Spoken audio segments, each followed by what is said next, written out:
Hai, good morning, apa kabar kalian semua? Saya harap kalian semua sehat-sehat di pagi hari ini ya. Berjumpa lagi di channel Cerita Kak Sri. Hari ini kita mau cerita apa Kak Sri? Apa hari ini yang mau diceritakan Kak Sri? Nah, pemirsa, hari ini saya mau menceritakan kepada atau mereaction video salah seorang TikToker Malaysia yang saya rasa tuh dia tuh sangat positif vibe. Positif vibe. Gitulah dia pemirsa.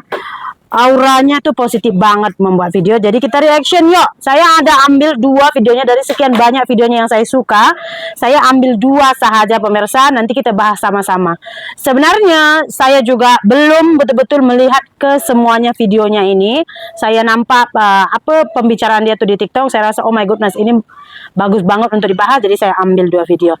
Jom kita dengarkan sama-sama. First.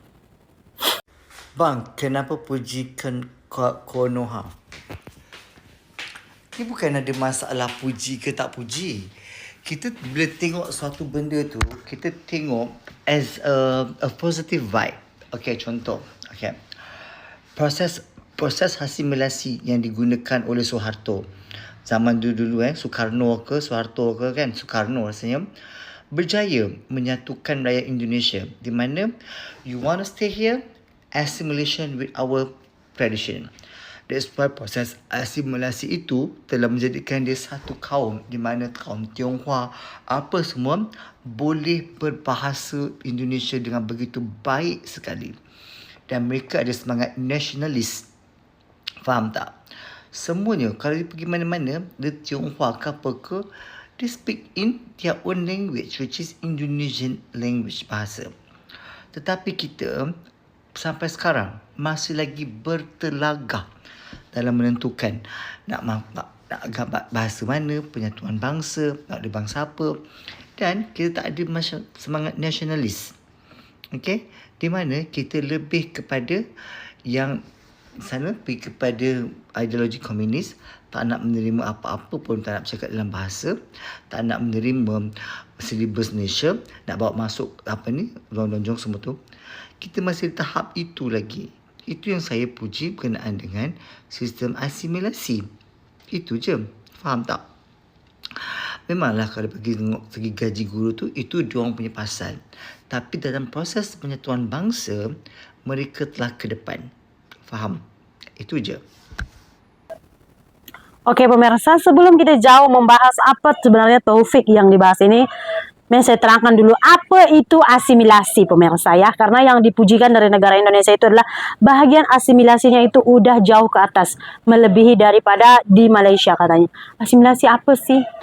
Oke pemirsa, asimilasi adalah ya pembaharuan satu budaya dengan menghilangkan budaya asli, budaya original. Jadi misalnya nih, aku nih keturunan orang Cina. Okay, so bila aku nak dapatkan KTP Indonesia, bila aku dah nak jadi warga negara Indonesia, aku harus hilangkan kebudayaan Cina aku. Aku harus mengganti budaya aku dan mengikuti budaya yang ada di Indonesia. Bahasa, ya, udah gitu, pokoknya budaya-budaya, nama. Jadi aku harus mengganti semua itu. Misalnya nih, orang Cina kan biasanya, misalnya nih namanya, kalau di Indonesia kebanyakan orang Cina namanya ada dua.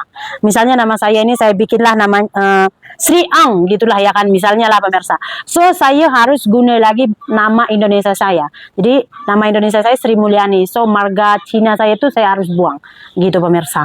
Jadi itulah dia asimilasi, menghilangkan budaya lama dan mengganti dengan budaya baru. Begitu.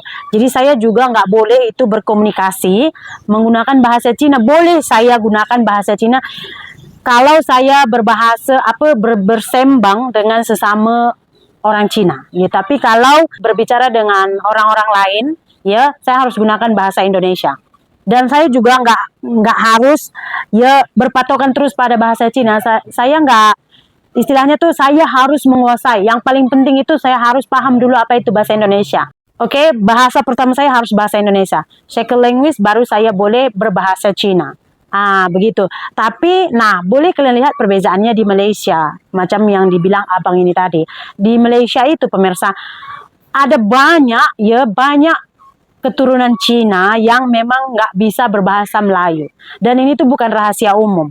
Ya, macam video yang saya temukan satu nih pemirsa. Jadi boleh kita dengarkan dulu videonya nih, Jom. Hai, aku international student di Malaysia, nggak bisa ngomong Cina, dan aku bakal ceritain hal yang memalukan yang pernah kejadian baru-baru aja. Jadi guys, aku tuh baru-baru aja tuh ke Mishui kan. Disclaimer dulu sebelum cerita, aku mau kasih tahu informasi kalian kalau misalkan aku tuh kuliahnya di International University, dan otomatis sekeliling lingkungannya itu kayak isinya tuh orang internasional, dan buat orang Malaysianya itu lebih sering ngomong pakai bahasa Cina. Nah, oke, mulai guys ceritanya. Jadi ceritanya tuh aku selesai kelas dan aku tuh lapar, pengen makan. Nah, habis makan kan aku haus, aku pengen diminum.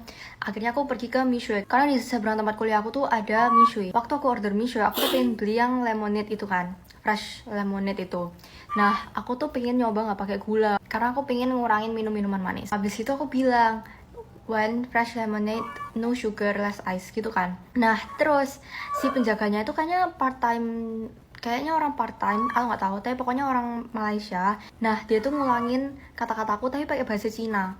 Nah, aku tuh kan nggak mudeng kan ya, aku tuh ya gak ngerti gitu loh. Pokoknya dia tuh kayak intinya tuh bilang nggak mau sugar ya gitu, tapi pakai bahasa Cina. Nah, terus aku kayak sorry gitu kan. Terus aku nanya ke temanku, karena waktu itu sebelahku tuh temanku, terus temanku tuh kayak juga bingung kan, gitu kan. Terus aku baru ngerti kalau misalnya itu tuh bahasa Cina kan. Akhirnya aku bilang English please. Terus habis itu dia tuh kayak, oh sorry, I thought you were Chinese gitu kan. Terus habis itu kayak itu malu guys, soalnya aku tuh kayak gitu. Terus akhirnya di situ tuh posisinya lumayan antri, terus kayak ya aku malu aja guys, soalnya kayak aku tuh terus habis itu orangnya tuh ngira kalau misalnya tuh bisa bahasa Cina, ternyata aku tuh nggak bisa bahasa Cina. Terus ternyata padahal orangnya tuh cuma sekedar nanya no sugar ya gitu loh, cuma aku nggak ngerti boy. Pokoknya apa ya, Meyo apa gitu, nggak tahu guys, yang tahu bisa komen di bawah. Itu lumayan hal yang memalukan karena itu lumayan sering terjadi ke aku. Kalau menurut kalian nggak memalukan ya udah. Oke, segitu aja. Nanti kapan-kapan kalau misalnya ada cerita-cerita memalukan lagi, aku bakal cerita kalian. Oke pemirsa, jadi ini adalah salah seorang warga negara Indonesia yang kebetulan dia itu Cindo. Kita panggilnya Cindo, Cina Indonesia. Jadi dia ini keturunan Cina yang dia itu belajar di high school university di Malaysia pemirsa. Jadi katanya dia itu berbicara bahasa Inggris, mau order makanan. Nah tiba-tiba yang punya kantin, macam pelayan dia nih, dia reply dengan berbahasa Cina, dan dia memang langsung tak tahu bahasa Cina. Mungkin macam yang saya cakap tadi pemirsa, bahasa Cina di Indonesia tuh walaupun dia keturunan Cina itu bukan lagi menjadi bahasa yang formal ataupun bahasa yang penting. Mereka harus paham bahasa Indonesia. Bahasa Cina itu terserah, kalau misalkan mereka ada family di Cina sana dan masih berhubungan dan masih menggunakan bahasa Cina, itu hanya akan dipakai di kalangan family di orang saja ya. Jadi dia tuh nggak pandai bahasa Cina. Jadi katanya dia tuh sampai malu karena orang Cina kok nggak tahu bahasa Cina. Di Indonesia itu banyak orang Cina nggak tahu bahasa Cina pemirsa. Tapi di Malaysia ianya akan menjadi satu benda yang pelik bila kamu tuh orang Cina tapi tak paham bahasa Cina. Nah, tapi ianya menjadi satu kebiasaan atau menjadi sesuatu yang biasa bila kamu keturunan Cina ataupun India, tapi kamu tak pasti berbahasa negara kamu sendiri, yaitu bahasa Melayu. Ini bukan untuk kalangan orang Cina saja, untuk kalangan orang India pun macam itu juga, banyak aja. Kebanyakannya lagi kalau macam saya nih orang luar kan, kalau saya berbicara dengan orang Melayu, saya akan paham bahasa dia. Tapi kalau ada setengah-setengah orang India atau orang Cina berbahasa Melayu, try berbahasa Melayu, saya akan kurang paham sebab logat dia, dialek mereka memang berbeza.